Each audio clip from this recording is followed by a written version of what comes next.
Trend यहाँ से bearish है और अब हम जितने भी छोटे टाइम फ्रेम पर ट्रेड्स लेंगे, हाई प्रोबेबिलिटी ट्रेड्स हमको बेरिश साइड के ही मिलेंगे 1 मिनट टाइम फ्रेम पर। बाय साइड के भी मिल सकते हैं, अगर आप लेना चाहें आप ले भी सकते हैं, बट वहां पर अपने स्टॉप लॉस का बहुत ध्यान रखना, क्योंकि आप लार्जर टाइम फ्रेम के ट्रेंड के ऑपोजिट डायरेक्शन में जा रहे हो, तो बहुत बड़े टारगेट्स एक्सपेक्ट नहीं करना, स्कैल्प करके निकल जाना। आपको गोल्ड में ट्रेड करना बहुत मजेदार लगता है। रीजन बहुत सिंपल है, गोल्ड में वोलेटिलिटी बहुत अच्छी रहती है और छोटे छोटे टाइम फ्रेम पर छोटे छोटे ट्रेड्स में एक रीजनेबल प्रॉफिट भी हो जाता है, ब्रोकरेज भी कम लगती है। यही रीजन है ना। अच्छा, अगर मैं आपको एक ऐसी स्ट्रैटेजी बताऊं जिसमें हम गोल्ड में आराम से $2-3 के मूव्स को कैच कर सकते हैं, साथ ही साथ दिन में इस तरह की बहुत सारी एंट्रीज भी हमें मिल जाती हैं, जब भी हम सिस्टम पे बैठेंगे तब हमको इस पे कुछ ना कुछ ट्रेड जरूर मिल जाता है, तो कैसा रहेगा। My name is Ahmed Ali Khan और मैं कॉइन स्विच के इस चैनल पर अगेन आपके लिए एक स्ट्रैटेजी लेके आया हूँ। ये एक स्कैल्पिंग स्ट्रैटेजी रहेगी जिसको हम गोल्ड पर यूज कर सकते हैं। स्ट्रैटेजी बहुत सिंपल रहेगी और मेन चीज ये है कि इस स्ट्रैटेजी में हम किसी भी इंडिकेटर का यूज नहीं करेंगे, pure and pure price action को यूज करेंगे और गोल्ड में रिवर्सल ट्रेड्स को कैप्चर करके छोटे छोटे प्रॉफिट्स लेंगे, जिसकी हमें दिन में काफी ज्यादा एंट्रीज भी मिल जाएंगी। डिटेल्स जानने के लिए स्क्रीन पर चलते हैं। सो ट्रेडर्स, हम आ गए हैं हमारे स्क्रीन पर। इस स्ट्रैटेजी का नाम है linear regression directional setup. Linear regression basically एक कैलकुलेशन होता है जो बताता है कि कहाँ के ऊपर एक अच्छी वैल्यू मिल रही है स्टॉक्स को या प्राइस को, कहाँ के ऊपर अच्छी वैल्यू मिल रही है, उसका मीन कहाँ पर है, उसके हिसाब से ट्रेंड ड्रॉ करता जाता है और उसके हिसाब से हम ट्रेड्स ले सकते हैं अपने प्राइस एक्शन के हिसाब से, और उसके साथ अपने किसी और इंडिकेटर को कंफर्मेशन के लिए ऐड करके हम अच्छे हाई प्रोबेबिलिटी ट्रेड्स ले सकते हैं।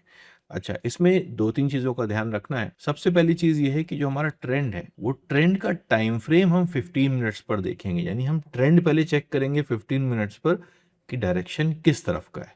बुलिश है तो बुलिश है, बेयरिश है तो बेयरिश है।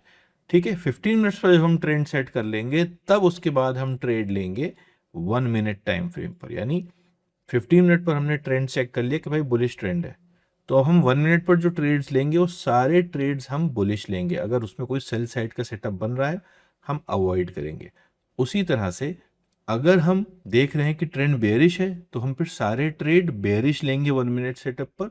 अगर हमें कोई बुलिश सेटअप मिल रहा है तो हम अवॉइड करेंगे। ऐसा नहीं है कि ले नहीं सकते ऐसा ट्रेड, बिल्कुल ले सकते हैं, लेकिन उसकी प्रोबेबिलिटी थोड़ी सी कम हो जाती है क्योंकि आप बड़े टाइम फ्रेम के ट्रेंड के डायरेक्शन में नहीं है, आप ऑपोजिट डायरेक्शन में है। इसके साथ साथ लीनियर रिग्रेशन कर्व जो इंडिकेटर हम प्लॉट करेंगे उसकी सेटिंग रहेगी 21, वो भी मैं आपको प्लॉट करके बताऊंगा। और साथ में हम कंफर्मेशन के लिए एक ईएमए यूज करेंगे, उसकी वैल्यू भी रहेगी 21। अब इसको हम अपने चार्ट पर चलते हैं कॉइन स्विच पर और इसको प्लॉट कर लेते हैं। तो हम कॉइन स्विच के चार्ट पर आ गए हैं। इसमें हम इंडिकेटर्स में जाएंगे और सबसे पहले सर्च करेंगे LRC, लीनियर रिग्रेशन कर्व, इसको हम प्लॉट कर लेंगे। इसके साथ हम ईएमए प्लॉट करेंगे, ईएमए एक्सपोनेंशियल मूविंग एवरेज आ जाएगा, इसको हम अपने चार्ट पर प्लॉट कर लेंगे। यहाँ पर चार्ट पर जब आप LRC प्लॉट कर लेंगे तो इसकी सेटिंग में आप जाएंगे और सेटिंग में इनपुट्स की लेंथ हम कर देंगे 21 और कुछ नहीं करना है। स्टाइल में आ जाता है आपका कलर, जैसे मैंने व्हाइट कर रखा है, आप कोई और कलर यूज कर सकते हैं। इसके बाद ईएमए के लिए हम आ जाते हैं। ईएमए की सेटिंग में भी हम जाएंगे, इनपुट्स में लेंथ हम कर देंगे 21, इसके अलावा सोर्स रहेगा क्लोज और बाकी कुछ नहीं रहेगा। स्टाइल में जाके हम अपने हिसाब से जो भी कलर हमें पसंद आ रहा है हम उस कलर को यहाँ पर सेलेक्ट कर सकते हैं और ओके कर देंगे। ये हमारे दो चीज़ें यहाँ पर प्लॉट हो जाती हैं। अब करना क्या है, देखो भाई, यहाँ पर सबसे पहले तो हम जाएंगे 15 मिनट्स के टाइम फ्रेम पर और देखेंगे कि ट्रेंड है किस तरफ का। तो मैं 15 मिनट्स का टाइम फ्रेम लगा लेता हूँ। अब 15 मिनट्स का जब ट्रेंड टाइम फ्रेम मैंने लगाया है तो मैं देख रहा हूँ कि भाई ओवरऑल ट्रेंड बेयरिश चल रहा है। ओवरऑल ट्रेंड यहाँ से बेयरिश है और अब हम जितने भी छोटे टाइम फ्रेम पर ट्रेड्स लेंगे, हाई प्रोबेबिलिटी ट्रेड्स हमको बेयरिश साइड के ही मिलेंगे 1 मिनट टाइम फ्रेम पर। बाय साइड के भी मिल सकते हैं, अगर आप लेना चाहें आप ले भी सकते हैं, बट वहां पर अपने स्टॉप लॉस का बहुत ध्यान रखना, क्योंकि आप लार्जर टाइम फ्रेम के ट्रेंड के ऑपोजिट डायरेक्शन में जा रहे हो, तो बहुत बड़े टारगेट्स एक्सपेक्ट नहीं करना, स्कैल्प करके निकल जाना। तो 15 मिनट्स पर मैंने देख लिया कि ट्रेंड है बेरिश। जब हमने ये LRC और EMA प्लॉट किया तो एक चीज का ध्यान देना, LRC जो है वो व्हाइट कलर का है और EMA जो है वो पर्पल कलर का है। ठीक है, तो इस चीज़ का ध्यान देना कि ट्रेंड का डायरेक्शन हम ऐसे पता करेंगे कि भाई ट्रेंड भी नीचे जा रहा है और आप देख रहे हो कि आपका जो लीनियर रिग्रेशन है वो नीचे की तरफ है और ईएमए उसके ऊपर है और दोनों नीचे की तरफ देख रहे हैं, यानी नीचे की तरफ फेसिंग है। इसको हम बेयरिशनेस कंफर्म करेंगे। अब हम चले जाएंगे छोटे टाइम फ्रेम पर, यानी 1 मिनट। 1 मिनट पर जब हम गए तो हम देख रहे हैं कि यहाँ के ऊपर जब भी हमको कोई ऐसा ट्रेड मिले, जैसे बड़े टाइम फ्रेम पर हमने बेयरिशनेस देखी थी, एलआरसी उसके हिसाब से वाइट वाला नीचे की तरफ है और पर्पल वाला ईएमए ऊपर की तरफ है, दोनों नीचे की तरफ हैं, दैट मीन्स बेयरिशनेस है। अगर ऐसा दिख रहा है तो जो भी कैंडल इन दोनों में से किसी से भी, चाहे लीनियर रिग्रेशन से रेजिस्ट करके गिर रही है या फिर ईएमए से रेजिस्ट करके गिर रही है, जो भी कैंडल रिजेक्शन लेके नीचे की तरफ जा रही है, उस कैंडल के क्लोज पर हम यहाँ पर सेल करेंगे और इसी एलआरसी के ऊपर या उसी कैंडल के हाई के ऊपर अपना स्टॉप लॉस रख लेंगे। 1:1 का टारगेट अगर मिल रहा है उसको बुक करेंगे या फिर ट्रेल करते चलेंगे जब तक प्राइस इस लेवल के नीचे है या आपके ईएमए के नीचे है। अगर बीच में कहीं बड़ी बड़ी कैंडल मिल रही है, पूरा प्रॉफिट बुक करके निकल सकते हैं, या इन दोनों के बीच में आपको इतना गैप दिख रहा है कुछ इस तरह का, तो भी आप बुक करके निकल सकते हैं।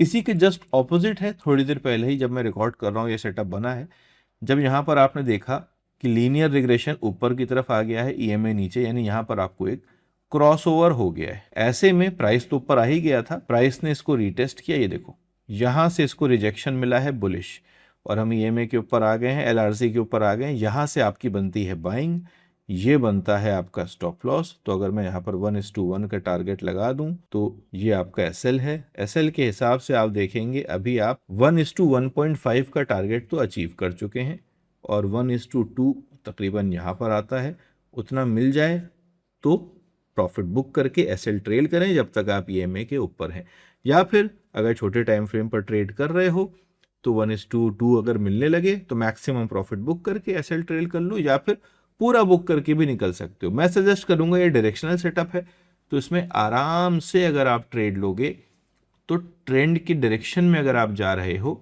तो बिल्कुल आप ट्रेड की तरफ जा सकते हो। इसके और सेटअप्स को चेक कर लेते हैं। यहाँ पर देखो क्रॉसओवर हो गया, प्राइस ने रिटेस्ट किया, ऊपर आके क्लोज कर गया है यहाँ पर, चाहे यहाँ पर हम बाय साइड जा सकते हैं। यहाँ से ये हमारा एसएल रहेगा यहाँ पर, क्यों? क्योंकि यहीं के ऊपर आपका ईएमए है और आप 1:2 यहाँ पर आपको मिल रहा है, इतना बुक हो जाए तो मैक्सिमम प्रॉफिट बुक करके हम निकल सकते हैं। यहाँ पर देखो ट्रेंड नीचे की तरफ आ गया है, यहाँ पर आप शॉर्ट कर सकते हो, रिजेक्शन लेके नीचे आ गए, ये आपका शॉर्टिंग है। 1:2 आपको मिल जाए, यहाँ तो 1:2 से ज़्यादा मिल रहा है, 1:2 यहाँ पर बनता है, इतना बुक कर लिया, मैक्सिमम प्रॉफिट बुक करके हम निकल सकते हैं। यहाँ पर देखो रिजेक्शन मिल रहा है, यहाँ पर सेलिंग हो सकती है, स्टॉप लॉस थोड़ा सा बड़ा हो जाएगा यहाँ पर क्योंकि आपका रिजेक्शन ऊपर की तरफ से है और कैंडल काफ़ी ऊपर है, यहाँ से रिजेक्ट कर लिया, नीचे इतना बड़ा सेल नहीं चाहिए था तो वेट करो कि दोबारा कोई रिट्रेसमेंट मिले तब सेल करेंगे। जैसे यहाँ पर आपको मिल रहा है रिट्रेसमेंट, यहाँ पर आप सेल कर सकते हो, इस एसएल के साथ आपको बढ़िया रिस्क रिवॉर्ड यहाँ पर मिल गया है। अगर हम यहाँ पर देखेंगे, देखो ट्रेंड बुलिश है, यहाँ पर क्रॉसओवर हो गया है, प्राइस ने यहाँ के पूरा आके थोड़ा सा रीटेस्ट किया है और ये क्लोजिंग दी है। तो हम स्टॉप लॉस अगर देखेंगे तो बाय साइड के लिए यहाँ पर एंट्री करेंगे और इसके नीचे वाला जो ईएमए है यहाँ पर अपना स्टॉप लॉस रखेंगे, कुछ इस लेवल के पास आके 1:2 मिल जाए, मैक्सिमम प्रॉफिट बुक करके हम निकल सकते हैं। रिट्रेस किया है, री एंट्री भी हो सकती है, अगर रिट्रेसमेंट कुछ इस तरह से हुआ है उसके बाद जाएं तो आप री एंट्री भी कर सकते हो, बट अच्छा रहता है कि एक क्रॉसओवर पर एक ही ट्रेड लो तो आपको ट्रेड की प्रोबेबिलिटीज बहुत अच्छी मिलेंगी। जैसे यहाँ के ऊपर आपको अप मूव मिल रहा है लेकिन कोई रिट्रेसमेंट नहीं हुआ है तो छोड़ भी सकते हो, या अगर ईएमए के पास आके, एलआरसी के पास आके कोई ट्रेंड बन रहा है तो भी बाय कर सकते हो। यहाँ पर देखो क्रॉसओवर हुआ, प्राइस पहले ऊपर जा चुका था, रिट्रेस करने आया, टेस्ट किया, ये कैंडल के लो का एसएल रखा, यहाँ पर क्लोजिंग मिल गई, आप एंट्री कर सकते हो, एक अच्छा मूव आपको यहाँ पर मिल गया। यहाँ पर देखो प्राइस ऊपर आ चुका था, क्रॉसओवर हुआ, यहाँ पर आप एंट्री कर सकते हो इसके क्लोज पर, ये आपका स्टॉप लॉस हुआ, थोड़ा सा मूव मिला आपको, वापस आके आपका स्टॉप लॉस हिट हो गया। यहाँ पर देखो क्रॉसओवर हुआ, प्राइस ने रिटेस्ट किया, ये एंट्री आपने करी, यहाँ पर आपने एंट्री करी और 1:2 आपको ठीक ठाक मिल गया। सो आई होप स्ट्रैटेजी आपको समझ में आ गई होगी। बहुत सिंपल स्ट्रैटेजी है, इसको हम 1 मिनट टाइम फ्रेम पर ट्रेड करेंगे और 15 मिनट्स टाइम फ्रेम के ऊपर एक बार आप ट्रेंड एनालिसिस बंद कर लो। हाँ, इसको आप दोनों तरफ ट्रेड कर सकते हो, स्पेशली अगर गोल्ड में ट्रेड कर रहे हो तो गोल्ड में आपको $2-3-4 का मूवमेंट बहुत आसानी से मिल जाता है। आजकल तो वोलेटिलिटी भी उसमें बहुत अच्छी है, ब्रोकरेज भी कम लगती है और उसमें आप काफ़ी बेटर परफॉर्मेंस देख सकते हो और काफ़ी बढ़िया मूवमेंट आप उसमें कैप्चर कर सकते हो। स्ट्रैटेजी को टेस्ट करो, बैक टेस्ट करो और फॉरवर्ड टेस्ट करो। लाइव मार्केट में छोटी छोटी पोजीशन से ट्रेड लो, जैसा भी परफॉर्मेंस आ रहा है कमेंट सेक्शन में बताओ। Crypto products and NFTs are unregulated and can be highly risky. There may be no regulatory recourse for any loss from such transactions.